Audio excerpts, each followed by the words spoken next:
All right, so you got us through the Kaywoodie show. Now, let's go on to Kaywoodie. Yeah. So, Bill and I always intended for me to take over Kaywoodie at some point. I went from making handmade pipes to him telling me that there are so many things you can learn from a production standpoint to make yourself a better pipe maker, including batch processing and cutting down on changing your wheels and everything by doing more than one at a time. So we'd kind of jab each other once in a while, and I'd make fun of his production pipes and how the techniques might help, but it's also not as good, blah, blah, blah. But it was all in fun, and in reality, I started sitting down in the Kaywoodie factory whenever I went to see him and learning little techniques at first. And then when he saw how that changed my handmades, so basically when I launched Kaywoodie, the money wasn't there yet. 20 pipes, it's not paying the bills. So Eugene was the one actually who recommended that I start selling those handmade pipes. So NQA pipes. I started working on that regularly throughout the week whenever there weren't sales coming in and orders to pack out. And with Bill, I went from making a pipe at a time to making 7 a week. 7 expensive handmades a week. And so my commission list got long, and I started just really cranking those pipes out. Hundreds of them went out. But it lit something in me where I was like, I really do like hand cutting my stems and doing all of this really artistic stuff. But also there was something really rewarding about just making large quantities of pipes. So, and Bill was excited that I was grasping everything he was teaching me. So before long, I was learning all of the Kaywoodie techniques, the Benchmade tradition, the 173 years of how to make a pipe so effectively that they can be $50 in today's market. So I loved that, and that's when he started to talk to me about, hey, I have 2 sons, I know I'm 4th generation, but they're not interested. We're not going to get a 5th generation out of this. It's like, so if there's anybody that I can think of, you might be that guy who's willing to throw your life away for this. So we trained, and the Kaywoodie line of pipes came out entirely same briar, same materials, on Kaywoodie equipment, finished at my house. And it was a way for me to make sure I really knew his techniques and understood what he was doing.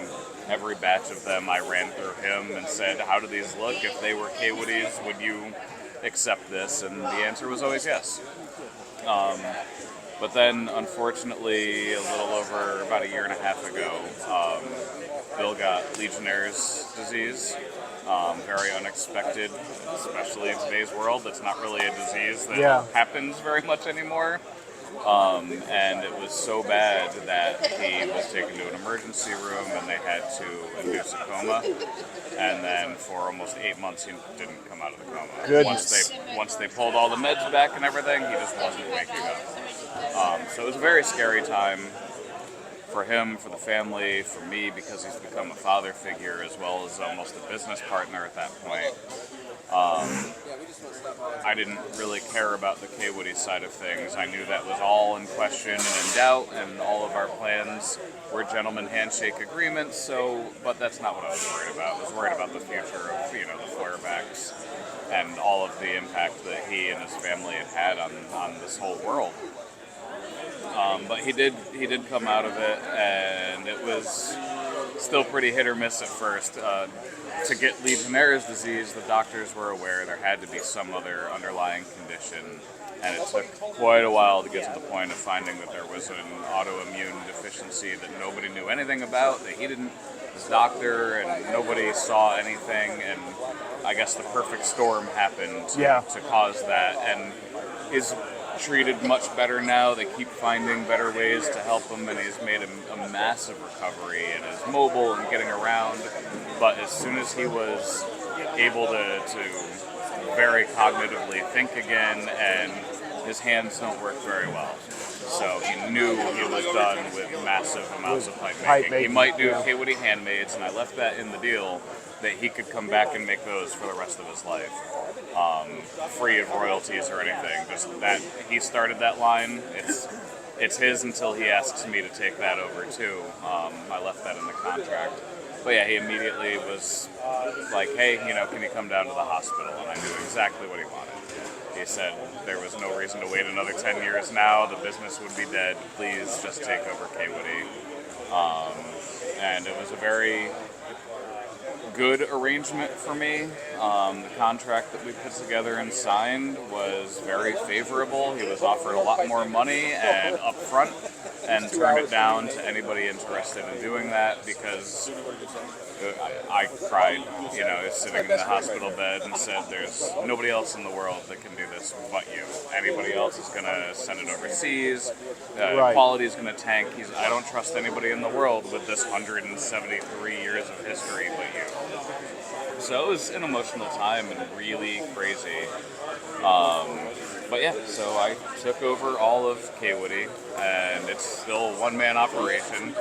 I'm alone. I make every single one of these. You see them here. I did a batch of almost 100, finished them 12 hours before I got in the car to come to Richmond, and that was the batch from, the last show. I did the same thing. I do enough to take to the show, some to put online. Yeah.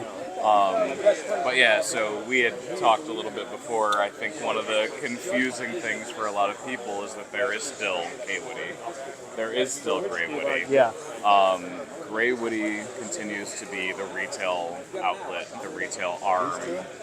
The online presence. Yeah, effectively its own business just for sales, so that I can focus on Kaywoodie and making them, and hopefully one day make so many that I can't sell them all anymore alone, and I start selling them to other retailers, so that Kaywoodie goes back to just being a retailer. Yeah. Because then I make 100% of my sale that way. So if I can keep the lights on with my sales through Kaywoodie, everything after that, wholesale pricing isn't so bad.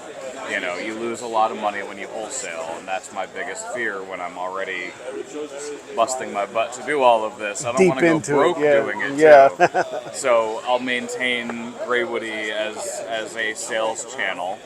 And make sure my bills are paid and my customers are happy, and then when I start having excess product, then I can ship them out to the other retailers, which may be small brick and mortars like Bill used to do, or it might be the bigger online retailers who want to pick up that history. Yeah.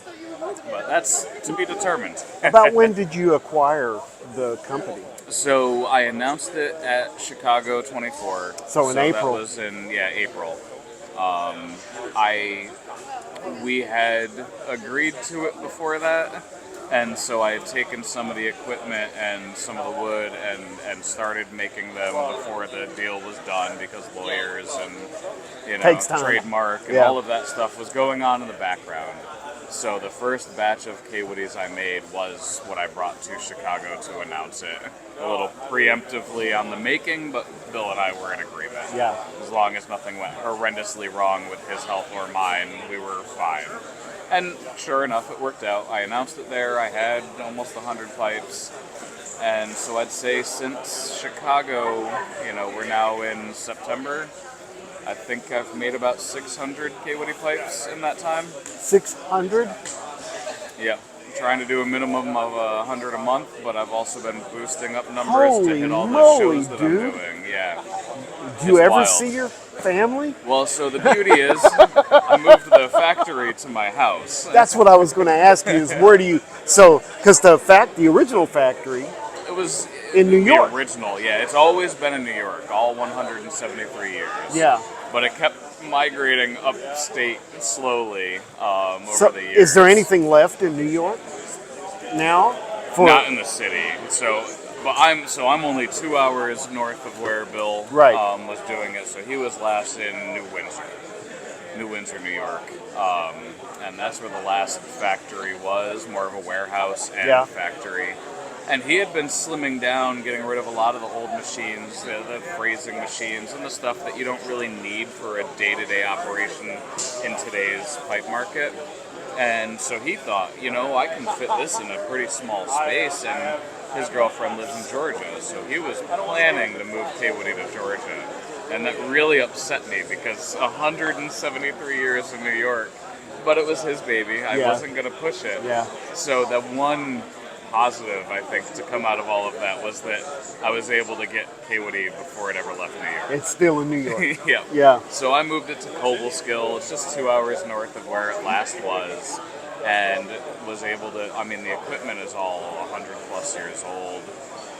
SM Frank, the company that took over when Bill's family started getting involved in the 50s. Yeah.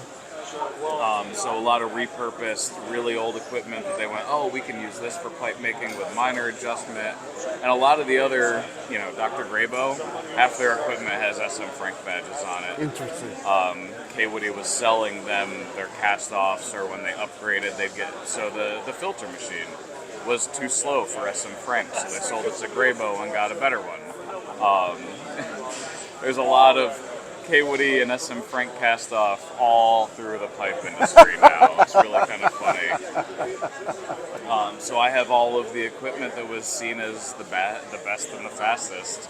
And it's really crazy to work on such old equipment. And Greg from Merchant Service helped me set up the upright press, which is really the machine that makes mounting these pipes so quick. It cuts your tenon, it faces the stem, and then it cuts the mortise and faces the shank, and it's all, you drive it with your foot, so you have one hand on the material, one on the crank that has a self-centering jaw to get it in place, and you can just do one after another using your foot to keep it moving. It's really neat to have that set up because it always just ran, and it's 3-phase power. I'm not running 3-phase to my house. So Greg helped me set it up with a VFD, and so we have this like brand new technology right next to this old machine. So what's a normal day look like for you now? Yeah, so a lot of people think, I get that question because they think, oh, how many pipes do you make in a day, or what do you? A day for me depends on where I am in the process. So I'll batch out usually around 100 pipes at a time.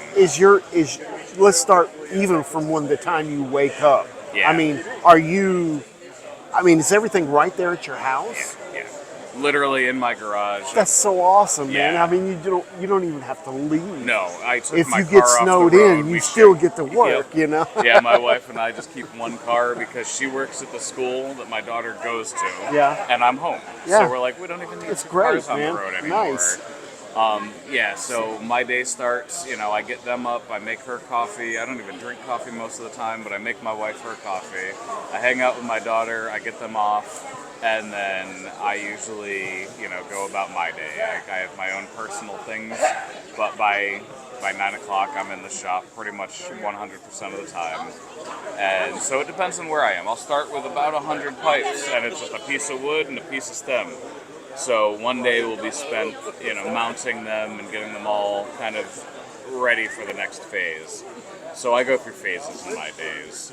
The next day will be just flushing the stems down so that this becomes a roughly, fitted area. Yeah. And then the next day it goes through. Show it right there. Yep. So this will be chunky and this will be kind of lopsided. So the first step is just one coarse French wheel to start to bring this all together. Mm-hmm. And then over the next few days, I go through a system of different flat wheels to padded wheels, French wheels, and it's just a lot of times there'll be an elbow left behind by the phrasing machine, some really rough areas through here especially. So the first is just moving that down. And when you're doing 100 of that, if it takes 3 minutes, there's 300 minutes without a break if you just keep going and going and going. So I'll usually work through a couple different steps of wheels in that day. Yeah. And then it's really honing the shape. A lot of the billiards have too much chin for me, so I'll bring those all back and they're not exact, but they start not the shape I like them, and by the time I'm done, most people don't know that they're hand-shaped beyond that first step. And they'll start to look pretty darn similar. Go ahead. Yeah, so I just work my way through the different phases of the sanding, and then a lot of handwork. No matter how good you are on equipment, there's some handwork. So there'll be a whole day of just really closely inspecting and looking for the little machine marks and scratches and cleaning that up by hand. And then it's all the staining and stamping and bending the stems and then buffing it all out and applying the bowl coating.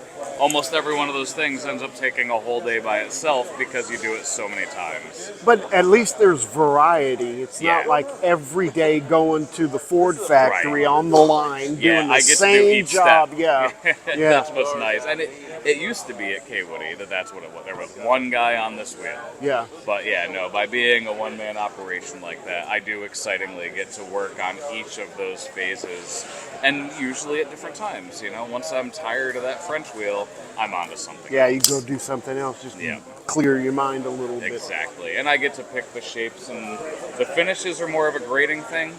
Once they get to a certain point, I can tell by the grain, the flaws, the consistency, where they're going to land in the finishes. Yeah. So I don't pick that, but the shaping, the sandblasting, and all that stuff, I get to kind of decide what I'm doing on each step and each lot that I do. What is the most time-consuming process of making your pipes? What takes the most time? The most time consuming, trying to think as I break it down in each phase, really it is the shaping. A lot of people are like, oh, it's a production pipe, it's a stumble. So yeah, I start from wood that's already roughly that shape before I get there. But what people don't realize is how much time is spent in actually making it the right shape. Yeah. It came off of freezing machines 60 plus years ago, and so each one is different levels of how close to shaped it is. But I like the consistency that Bill brought to it, and that I try to continue with. So a Prince needs to look like a Prince. Yeah. So the most time consuming is the separate sets of wheels. There are about 6 different wheels that I put it through. Okay, so now, what's your favorite? What's your favorite part? My favorite is anything around the sandblasting. I've always loved a sandblasted pipe, so sandblasting them, or like in the case of my favorite finish is the red root, because whenever I get a very deep sandblast, I get to then it goes through one staining process, and then on a very soft wheel, I bring that back, and I get all of this new texture to come out of it, and smooth it back, and then it gets another multi-layer stain Yeah. applied to it, and then buff that back until it creates this really unique finish. And it's cool because it looks like a sandblast wood in 50 years of somebody smoking it, Yeah. their hand wearing it down and everything. Yeah. But we get to start from that, and it's a very artistic experience that brings together my love of the color and the work on the finish with the sandblast aspect of it. What's your best seller? Best seller is Red Root, to be honest. That finish, probably because I spent so long talking about it. Yeah. And Bill originally had that as one of his least expensive lines. And as I took over and saw how many extra steps go into that, say I have 30 of them, each one of those steps is another 3 or 4 minutes. We're now talking about 2-3 hours of added time on that finish Yeah. alone. So I immediately priced it back to the higher end of the standard lines because it's the most labor intensive of the finishes. Now, as far as smoking qualities, they all pretty much smoke the same, don't they? Yeah. Yep, it's all the same briar, from the cheapest $45 campus all the way up to, $60 So red at root. some point, you start beginning to consider aesthetics. Yeah. how artistic it may look. Yep. So nice.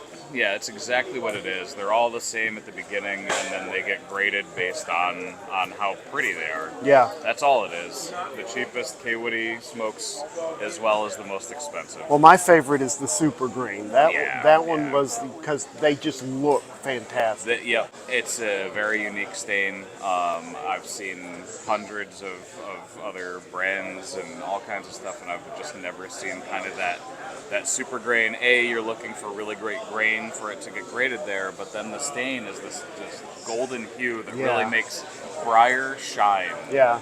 And so yeah, that was my first Kaywoodie from the modern era was a super green. Yeah. A super green, love it. But still really fairly priced.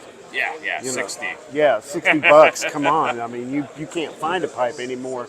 That's a basket pipe price. Yeah, That's, and we treat it as the best of the standard lines. It's Yeah. the most expensive of our cheap pipes. You know, there were Kaywoodie handmades and some other high-end lines, the Gold Series and stuff that I haven't brought back yet. But for standard line, it is the most expensive, and it's still pretty darned affordable. So, is there anything else you wanted to share about your experience with this? You know, I guess that this whole industry, from the hobby side and from the industry side, as Sally is checking it out, is wonderful. Everybody is your friend, and it's insane, you know, to walk away from everything I did and to set this up. It wouldn't happen if it weren't for the fact that this industry embraces people who care about what they're doing and Yeah. what this place is. Yeah. These shows and you know, these podcasts and YouTube channels, everybody loves each other, and it's nuts. I didn't imagine, again, Bill and I thought this would be a decade or more from now. I didn't imagine opening a retail operation purely online and 5 years later owning the oldest pipe company in the United States. Potentially the oldest continuous running in the world. Wow. And I'm, what year is it? 2024. Sorry. Wow. Only 41 years old and only 5 years of true industry experience. To take on that much all at once, it wouldn't have happened if it weren't for the fact that this community is the most uplifting community I've ever seen. I 100% agree with you. Yeah. They've been so acceptive and inviting and just Yep. just embracive. It's incredible. It's really nice. So, if somebody wants to buy one of your pipes, how can they do that? Currently, the best way to buy any Kaywoodie pipe is Kaywoodie.com, where I kind of started it all. And I'll post that in the description so that you can see that. Yeah, or come to shows. Yeah. I am regularly at this one in Richmond. I try to be in Columbus, Ohio, and Chicago. And then this is my second year in Vegas. Providing it goes well, I'll try to be at Vegas every year. Capital Land, aren't you in Capital Land? Capital Land. Eugene and I run, and I'm there, of course. Yeah. In Albany, New York. And, hopefully even more in the future. I love the shows, so I've been missing the Texas show. The Pipery has the one at Smitty's. There are a couple of the more niche ones that I'd love to add. It gets very hard for me to make the pipes, sell the pipes, list the pipes. Yeah, you still got to make your 100 pipes, Make them and travel. So as many as I can feasibly do, I'll be at, and it's a good way to pick your pipe. I take different pictures of every single pipe, so when you buy it online, you know exactly which one you're getting. So the pipe you see is the pipe you get. Yep. Yeah. With at least 2 pictures, even at a $45 price mark. Nice. 2 pictures at least. But of course, shows are the place you get to pick them up and handle them and feel the weight. And really, Yeah. Pipes, there's nothing that compares to a pipe show. Yeah. I mean, you can see a pipe online and love it and think it's awesome. and it but, shows up. Yeah, you never know, but Yeah. but pipe shows are you get to, just it becomes a part of Yeah, you, So. absolutely. Well, we sure do appreciate you coming on, and thank you for investing in the pipe history. Yeah, you're and welcome. keeping that momentum moving forward. Yeah, history means a lot to me, and that's 173 years is a sad thing to see go away. So I'm glad Absolutely. I had the opportunity to keep that alive. Well, again, thank you very much. We, wish you more continued success. And, Thank you. And guys, get on his Instagram, get on his Facebook, get on his website, watch the Kaywoodie Show podcast, or listen to the Kaywoodie Show podcast. Come to these pipe shows Yeah. And check these pipes out. They're great pipes, wonderful pipes, and the price point you will not beat. Yep. So, Yeah, I think the last thing is a lot of people, I totally forgot, just had that moment. A lot of people ask about their old Kaywoodies, so Bill taught me a lot, and I have some great resources.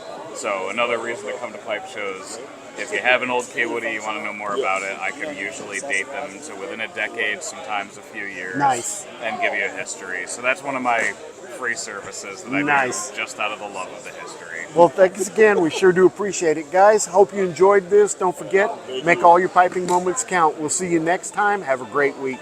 Bye-bye.